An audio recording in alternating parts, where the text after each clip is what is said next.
Sene yali omubaka omukyalo wa disitulikiti y'e Masaka Freda Kase Mubanda aziikiddwa ku bijja by'abajjajjaabwe ekyamuyimbwa mu Masaka.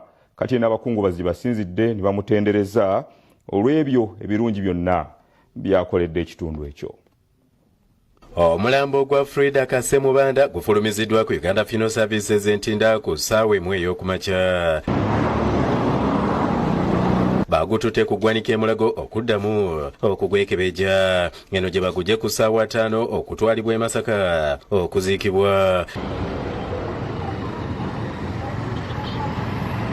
Wasoose kubaawo kusaba okukulembeddwa mu Ssaabadinkoni w'e Kabwoko. Tulina omubeezi Emmanuel ng'onaatabukidde bannabyabufuzi abakyawuddisa abantu nti teri kirwadde kya COVID-19. Bagambye nti omuliro gujja kubookya. Katonda agenda okubavunaana omusango lusiku n'olimba.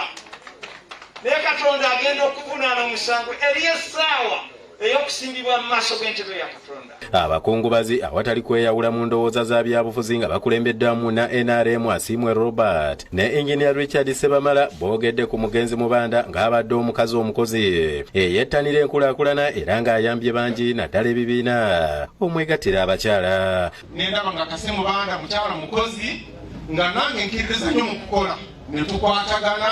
Twali kibiina omukyalo ono kyatatuuseemu kyatatadde mu nsigo.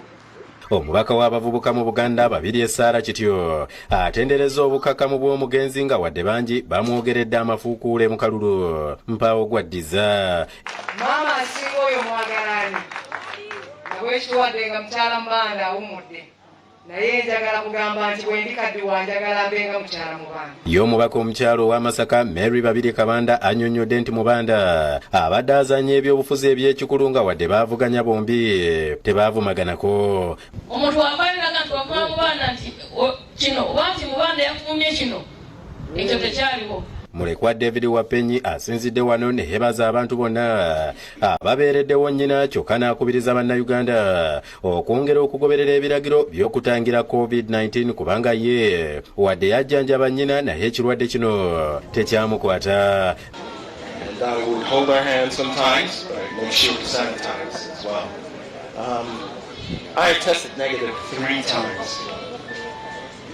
Minisita w'ebyobulimi Vincent Bamulanga Kisempijja nga yakiikiridde gavumenti atendereza enkulaakulana gy'abadde alina n'omugenzi nga wadde bangi baali bamukugira okuddamu okwesimbawo ku mulundi guno yamutuukirira n'amuluŋŋamya era bw'atyo n'asalawo akomewo akwatire NRM bendera.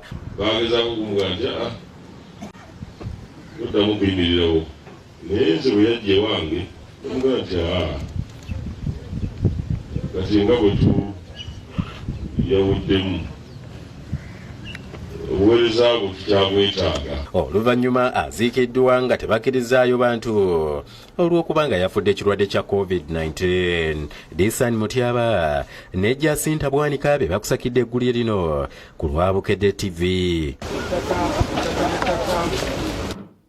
Kaakati ye akwatidde ekibiina kya NUP bendera ku bukulembeze bw'eggwanga ono Robert Kyagulanyi Ssentamu akalulu asiibye akayigira mu bitundu okuli disitulikiti y'e Kiruhura, Kazo, Yibanda ne Kitagwenda ng'eyayiga kalulu.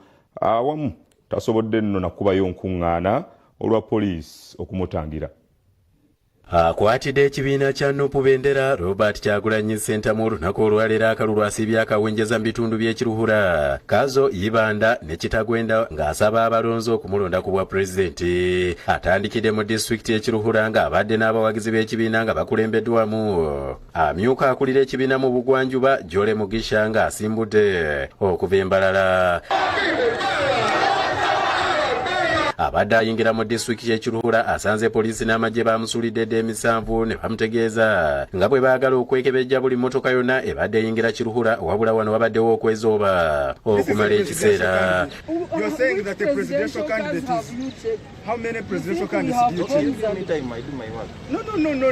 This work must be within the precincts of the law. This kind of tactful delaying of a presidential candidate is unacceptable. This is our country, all of us. This kind of hula-baloo, fighting us, stopping us, this is our country, all of us. Look at how your friends are looking at you. Oluvannyuma poliisi eggudde ekkubo nga teyazizza mmotoka yonna era ne yeeyongerayo ekiruhura okunoonya akalulu. Ekiruhura poliisi emulemesezza okukubayo olukuŋŋaana okwogerako n'abalonzi era wano tavudde mu mmotoka n'agenda nga bw'abasaba akalulu.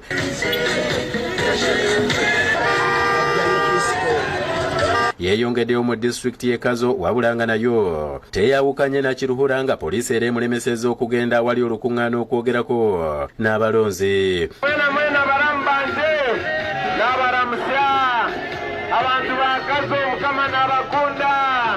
Asigadde atambula mu mmotoka nga bw'asaba abantu okumuwa akalulu nga bw'abasuubiza nga bw'agenda okukola ku nsonga zaabwe naddala ez'abavubuka.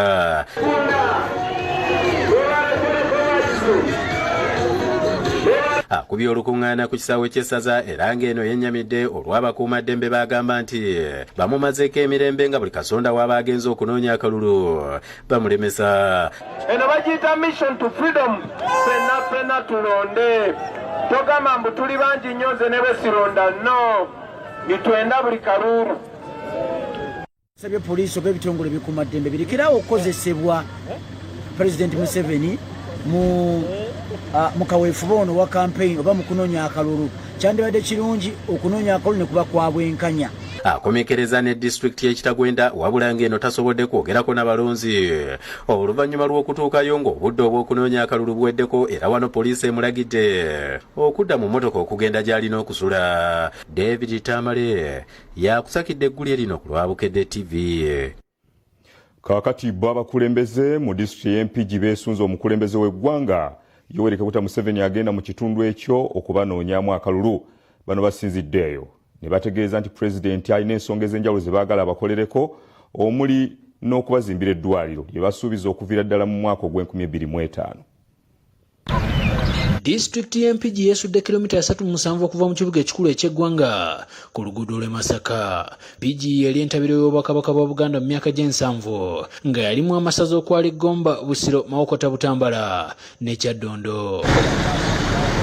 Kyokka mu 1990 Kyaddondo ne Busiro gaasalibwa ku disitulikiti y'Empigi ne gafuulibwa disitulikiti emu ey'Ewakiso nga n'amalala okwali Gomba ne Butambala gaafuulibwa disitulikiti ezeetongodde. Mpigi yasigaza ssaza limu lyokka erya Mawokota ng'eno abaayo bamanyiddwa mu kulima vanira, emmwanyi n'entangawuzi. Ebyobulamu mu disitulikiti y'Empigi bikyalina okusomoza okw'amaanyi ddala ng'ababikulira batubuulidde nti ensimbi ze bafuna ntono ddala ezitabasobozesa kutuusa buweereza bumala ku bantu. Specialist ayinza okuba ajja kwagala okukola ku muntu naye ate ebikozesebwa ne biba nga bimutimaye. Wano minisita w'ebyobusuubuzi era omubaka wa Mawokota mu Paalamenti Amelia Kyambadde wasinzidde n'asaba Pulezidenti Museveni okubazimbira eddwaliro ly'azabasuubiza okuviira ddala mu mwaka gwa 2005. Eddwaliro kati eririwo Mpigi Health Center 4 terikyasobola kumatiza oba kukola ku balwadde bonna.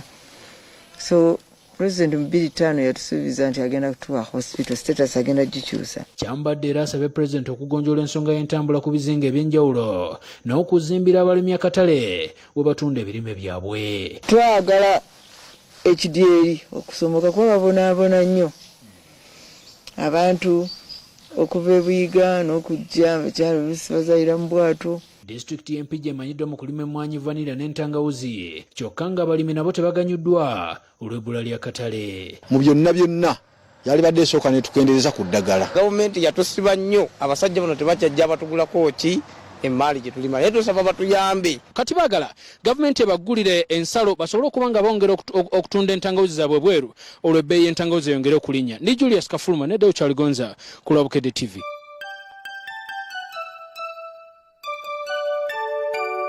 We wish you a Merry Christmas. We wish you a Merry Christmas. We wish you a Merry Christmas and a Happy New Year. Good tidings we bring to you and your kin. We wish you a Merry Christmas and a Happy New Year. Obako kuva mu kakiiko k'ebyokulonda. Akakiiko kajjukizaawo bonna abeewandiisa okulonda nti ennaku ezaalambikibwa okulondebwako abayisimbyewo bweziti bwe zaalambikibwa. Abeesimbyewo ku bwa Pulezidenti n'abakiise ba Paalamenti baakulondebwa nga 14 Januari 2021. Bo abeesimbyewo ku bwa Lord Mayor meeya bassentebe ne bakkansala okwabekwa kubaawo nga 2 January 2021 ate abeesimbyewo ku mitendera gya munisipaali ssentebe ne bakkansala ba division baakulondebwa nga 25 January 2021 olwo bassentebe ne bakkansala b'oku mutendera gw'amagombola balondebwe nga 3 omwezi ogwokubiri 2021 oyekka erinnya lye lirabikira ku lukalala lw'abalonzi yajja okukkirizibwa okulonda ojjukizibwa okwambala mask okunaaba mu ngalo ne sabbuuni era n'okwewa amabanga mu kaweefube w'okulwanyisa ekirwadde kya COVID-19 akakiiko kakubiriza abalonzi okugenda mu bungi okulonda oyo gw'osiimye akukulembere. When the world changed, it made us go back to the simple joys and love the little things even more, like serving up your best, eating together and sharing more. Now, we'll take nothing for granted and always remember to taste the simple joys.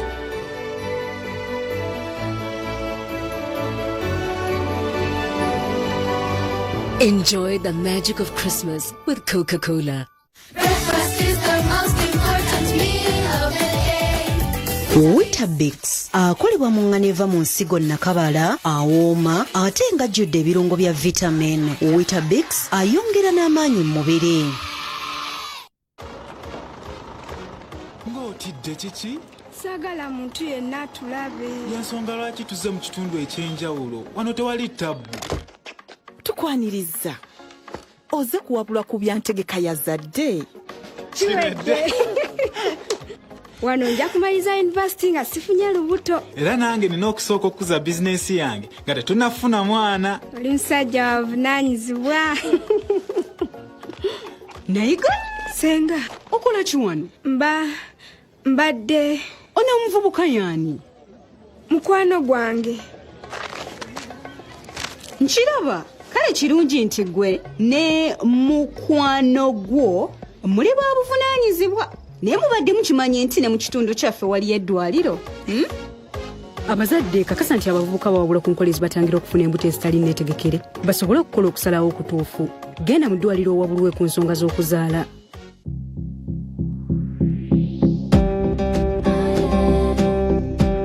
Uganda mwasuze mutya olwaleero lunaku lukulu nnyo okukolera omuntu olunaku